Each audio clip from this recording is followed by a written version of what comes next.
Oke baik, Assalamualaikum warahmatullahi wabarakatuh. Bapak Ibu guru yang terhormat, jumpa lagi di channel Guru Abad 21, video informasi dan edukasi, channelnya para guru Indonesia, konsisten menyampaikan informasi valid dan komitmen melawan berita hoax. Nah Bapak Ibu, di video kali ini kita akan membahas satu pertanyaan yang berawal dari subscriber ya.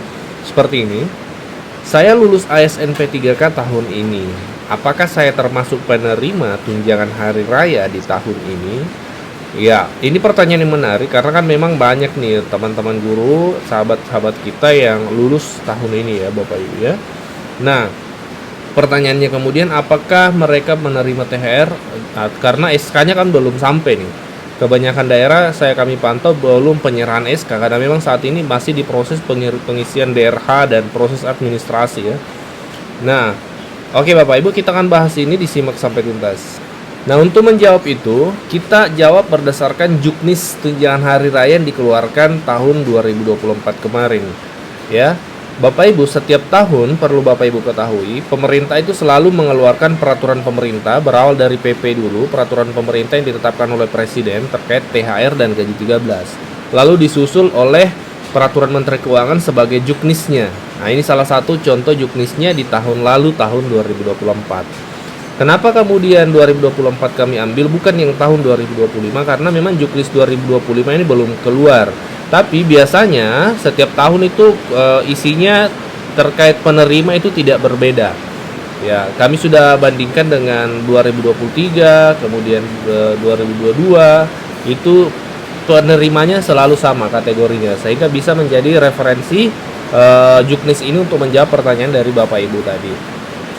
Kita lihat di Peraturan Menteri Keuangan Republik Indonesia Nomor 15 Tahun 2024 tentang petunjuk teknis pelaksanaan pemberian tunjangan hari raya dan gaji ke-13 kepada aparatur negara, pensiunan, penerima pensiun, penerima tunjangan tahun 2024 yang bersumber dari anggaran pendapatan dan belanja negara. Nah, di sini Bapak Ibu, dalam salah satu pasal yang akan kita jadikan referensi itu disebutkan kategori penerimanya Bapak Ibu ya. Kita lihat. Oke, kita cari di pasal. Oke, kita perkecil dulu supaya kita gampang temukan ya Bapak Ibu. Oke, di pasal ini dia, di pasal 3 Bapak Ibu. Kita zoom. Oke, di pasal 3 disebutkan aparatur negara sebagaimana dimaksud dalam pasal 2 A. Jadi penerima THR itu yang pertama PNS dan calon PNS, kemudian P3K, kemudian prajurit TNI, anggota Polri dan pejabat negara. Jadi jelas Bapak Ibu ya, di sini disebutkan ada keterangan P3K. Jadi P3K itu termasuk penerima tunjangan hari raya setiap tahunnya sebelum hari raya.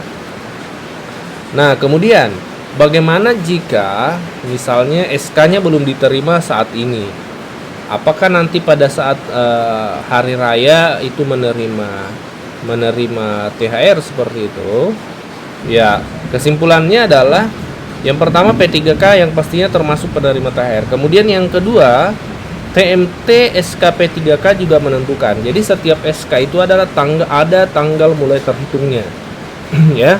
Jadi nanti ketika Bapak Ibu menerima SK itu kan bisa diketahui di TMT-nya Bapak Ibu.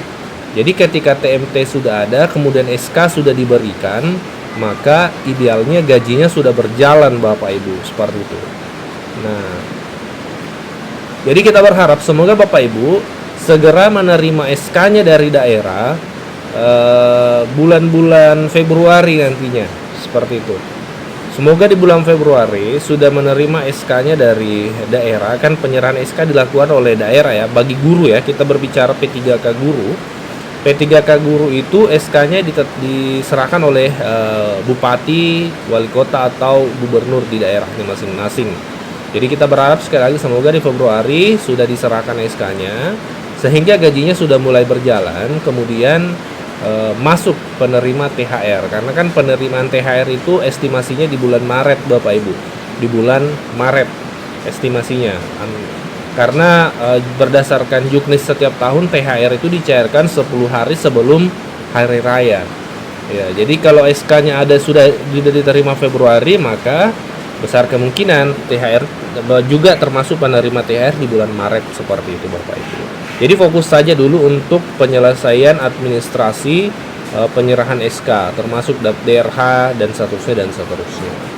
Semoga ini menjawab pertanyaan. Silahkan dikoreksi jika keliru Bapak Ibu yang lainnya, dan silahkan ditambahkan jika ada yang kurang di kolom komentar.